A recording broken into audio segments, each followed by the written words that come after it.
You guys, it's finally time to install my diesel heater. But first, before I get started, I think I'm actually gonna tell you guys why I'm switching to a diesel heater, because for the past year, I've been using a little propane buddy heater and it gets the job done, don't get me wrong. It's a pretty good product. It really does warm up this space really well and like really fast. But I go through so much propane because you can only run this thing for like, I don't know, 4 hours before I run out of a can of propane, and that's on the low setting. Maybe a little bit longer than that, but I pretty much only run it for like an hour every night and it lasts me like a few nights. And I mean, I do have this big propane tank, but it's empty right now and I haven't refilled it yet because it's also kind of in the way. So that's why I keep buying the little bottles of propane. Another reason why it's annoying or like inconvenient is because since it's literally like an open flame, all the heat just comes from the top. And so if I have it like on a surface, it makes whatever's above it really hot. So like there wasn't really an ideal place to put it because I didn't want my freaking shelves to catch on fire or like my lights to melt. And so I kind of just have to have it on the floor, usually right in the middle of my van, so it's always in the way. And then I have to be careful when I'm like walking by it, or like be careful not to like drop anything on the floor because I don't want things to catch on fire. And then I also have to keep like a window cracked because it doesn't have its own oxygen inlet like a diesel heater does, so I'm not trying to suffocate, but then that lets in cold air, so then I feel like I'm just like wasting more propane. So those are the main reasons why I'm switching to a diesel heater from a propane. But if you are just like an occasional heater user and you're not actually like using it full time, I would highly suggest this if you don't want to fork out the money and the effort to install a diesel heater, because it does work. Let's open this thing up and start taking all the pieces out. And I did watch like one video and it didn't seem too hard. That's a big tank. I don't know where the heck I'm gonna put that. Ooh, this is heavy. Okay, fuel pump, I think. Control panel thingy. Okay, there's not any like actual instructions. There's not like step by step. I'll just have to go off of a video probably. Is this supposed to be bendy? I'm scared. I don't know if I should bend it. I feel like this is supposed to expand, but it's like really stuck. I think this is the intake for the air. A little screen. That seems right. Air filter, muffler, some cords. Oh, and I already pre-wired electrical for the diesel heater. When I first built this thing out, I like knew that I was probably going to switch to a diesel heater eventually. So I prepared and I already routed an electrical wire for the diesel heater to connect to because I want it right here. So I'm glad I thought ahead because that would have been annoying. What the heck is this? This is where I want my heater, like right here, and that's the pre-wiring that I did, and that leads to the back of the van. This is officially where I'm gonna put this heater. The front will come nice and flush with where the front of this wall is eventually gonna be. I'll just cut a hole out for that, and then there's some space in the back for that airflow, and then there's a channel right here where I can add more of this ducting for the van's heater, and then I'll just close all of that off. Now I hope that these are good enough to make it through the floor. There's multiple layers that I gotta get to, so this might be a challenge. I think that's a good size. 32 millimeter, because this is pretty much the exact same size as these holes, which are already a little bit bigger than these, so I think that's a good size to start with at least.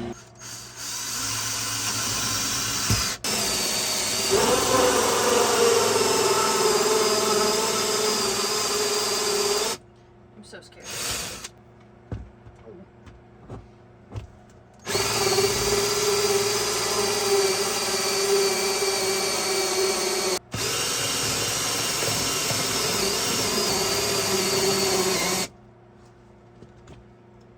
God damn. Start a damn fire. Whew. I'm through. I'm gonna go check underneath to make sure I'm in the right spot. There I am.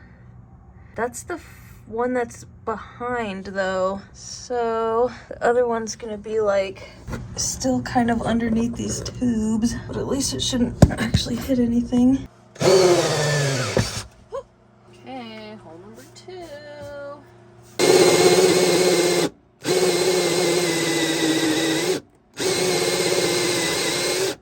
have to be careful when I go through because I don't want to hit that pipe.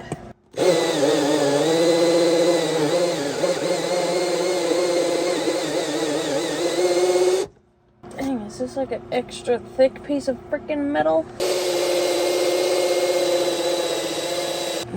Dude, this is freaking turfed. Okay, so I switched to the slightly smaller one because I test fitted it and the exhaust pipe will still fit through here. And that's the one that's gonna be going through that front hole. But I don't know if they put like extra thick metal right here or something, but like I'm not even making a dent. Like I'm just scratching it. And my freaking drill bit is getting dull like the other one. It's literally flattening it out. Those were pointy when I first started and I've never used this drill bit before. It was brand new. I don't know what I'm gonna do if I can't get through here. I already drilled a hole right there. What the hell? Okay, I did it. I made it through. But look how, oh my gosh, I had to like chew through the edges with that little one. And then it eventually ended up being like almost the size of the big one.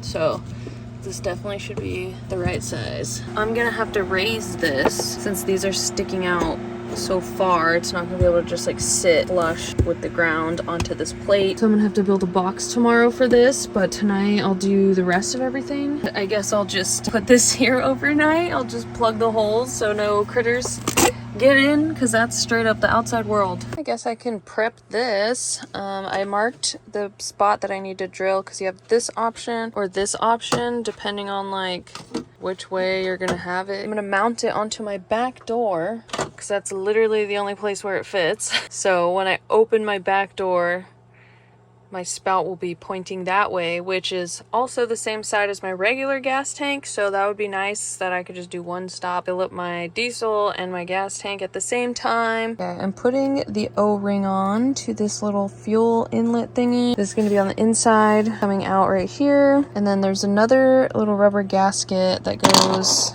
with the nut in here somewhere. And I'm going to drill a tiny little hole and hopefully make it just big enough to where I can thread these through without it being loose, and then I can screw on the nut. And I literally only have this tiny one or this fat one, so I'm thinking tiny. And then I'll just like keep working it until it gets bigger and bigger and bigger until it's the right size, because this is definitely too big.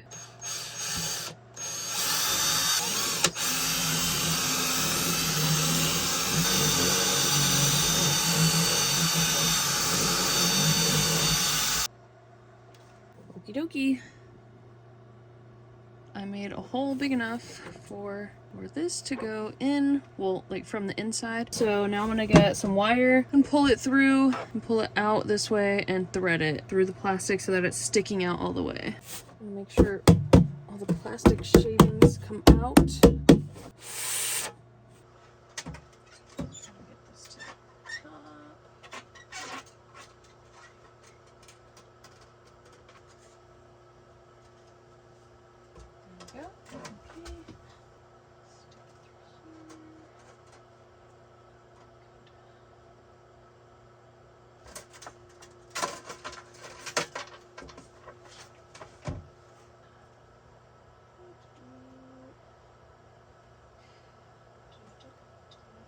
It's working! Yay! Pull and twist, pull and twist, pull and twist, pull and twist. These are nice. These are what I used to break my glass, my stained glass. And it actually worked out perfect because the rubber's like grippy, but it's also like not gonna let it chew this up. So these are actually perfect for this. They're out. And then I'll put this on.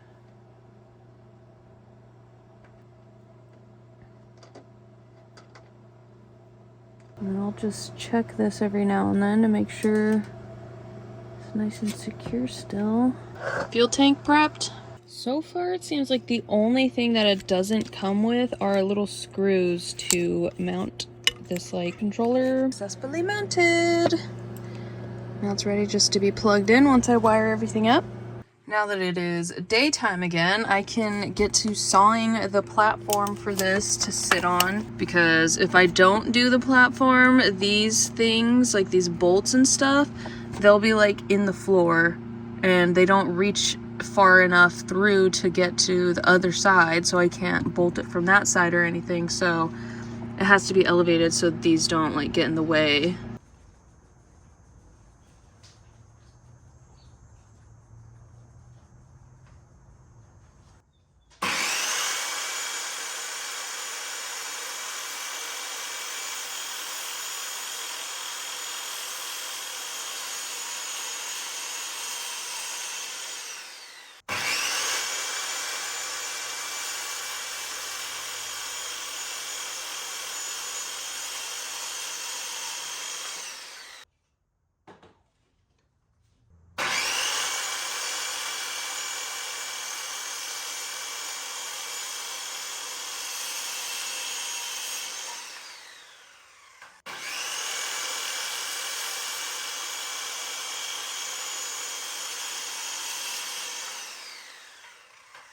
So I was just using the scrap wood that I had as per usual. I'm always just working with what I got. And this was only like 6 inches wide, but I needed it to be like 7 inches wide. So I'm just gonna, instead of doing like one long piece like this, that's 7 inches wide, I have to do 2 pieces like this to get it to be the right width for that metal plate to sit on. But like that'll be okay. And then I just got some of this scrap and cut it in half.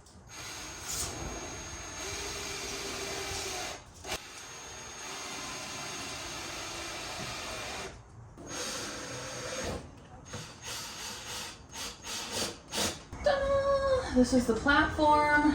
These little brackets are where I'll secure it to the floor of my van so that it's not moving around.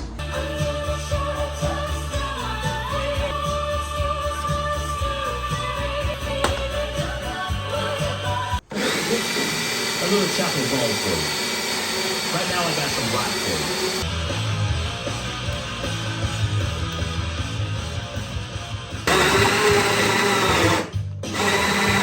Well, my drill died, so I'm gonna try to figure out something else to do to move forward while that is charging. All right, I guess I'm gonna wire up all the connections. So I have this 12 gauge wire already routed to the back, to the bus bar where the electrical system is. So I also found some spare twist connections in my toolbox, so I'll probably use these to connect to these wires that it came with. Boom, we have connections. It fits so perfectly. It like has enough room to move around, so it's not being like crushed. And then I'm gonna route the fuel line underneath the van up this side right here and through this like squishy protective tube, which comes out through like right here, and then I could just bring that out and down to that. So I think that's a good spot for the fuel line to go through.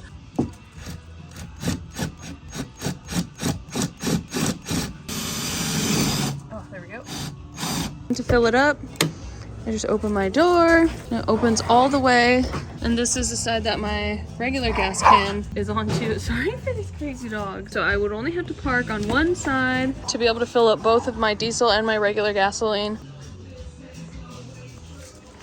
And boom. And there's plenty of space, so it's not like touching the floor. It's not gonna like kink the fuel line or anything. So right here, I ended up cutting a bigger hole, but not all the way through the metal, just through like the flooring and the subfloor and stuff like that, because this is where the exhaust pipe is gonna go through. And I just want there to be plenty of space between this stuff and the exhaust pipe, because if the exhaust pipe gets really hot, I don't want it to like melt this like vinyl and like, I don't know, catch the subfloor on fire since it's wood.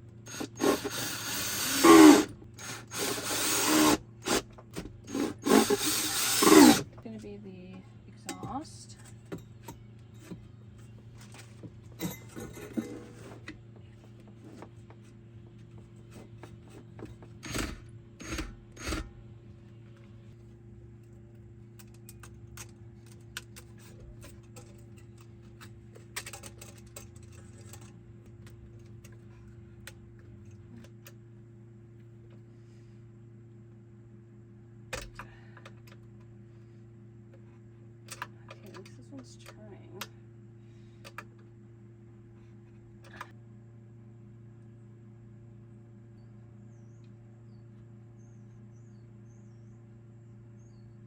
Everything's connected. This is a little crazy and crowded, but it works. Okay, everything is in place. It's nice and secured. No leaks there. No leaks there. Well, it's on. Press the power and down button to enter manual fuel filling. And then I pressed up after I did that. And now I can hear the fuel pump. And now I just have to monitor in person to see when all of the air is out of the pump, because you don't want too much fuel to be put into the machine before starting. So I guess I'm just gonna watch this. Okay, it stopped again. Start pumping oil manually. Start pumping oil manually. So this is the third time now that I'm doing the fuel pump thing. Hopefully I don't have to do it too many more times, and hopefully this isn't like messing it up, because I don't know why it keeps turning it off. Okay, so I think you saw that last air bubble go away. Press and hold for 3 seconds. Power on.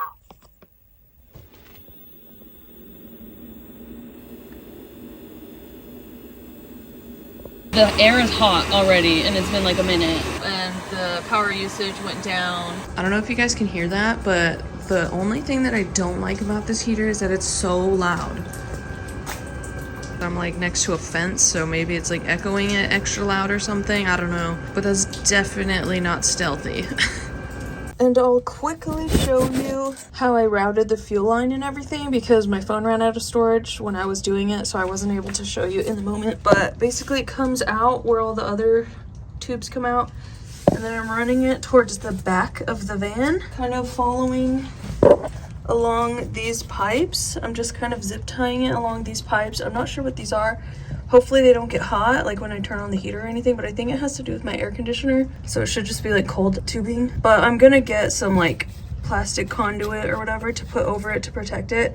I just need to go to Home Depot right now to do that. And then it comes from like right there all the way down to about right here past the wheel and up in here.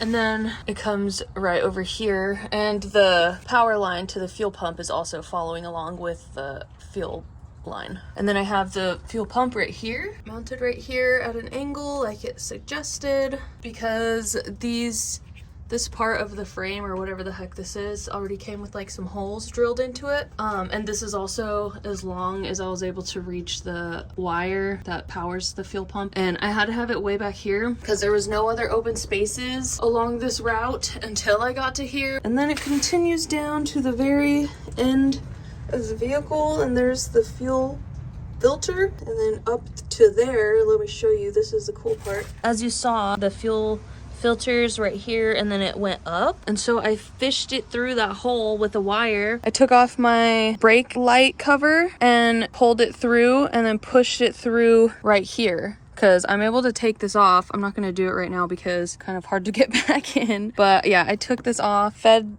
the fuel line through here, and then bing, bang, boom, and it's connected to the fuel tank. And I'm proud of myself for thinking of that, because I have no idea where I would have fed it through other than that. So this worked out really well. So some final thoughts and observations of the process and everything. I ran the heater last night for quite a while, like at least a few hours, and it got super hot in my van. So I had to like lower the temperature. And then like once it like reached temperature in the van, the fan noise quieted down, and I think it was only that initial startup that it was making that really exhausty smell, because after that, like the second time I had turned it back on, it didn't do that anymore. And as you saw, I still have a ton of fuel even after running the heater for a long time, and it did draw like 9 amps of power as it was like starting up and like heating up, but then it like slowly decreased more and more down to like 1.5 amps when it was like actually at temperature, just like keeping the consistent temperature. So I could run this thing forever on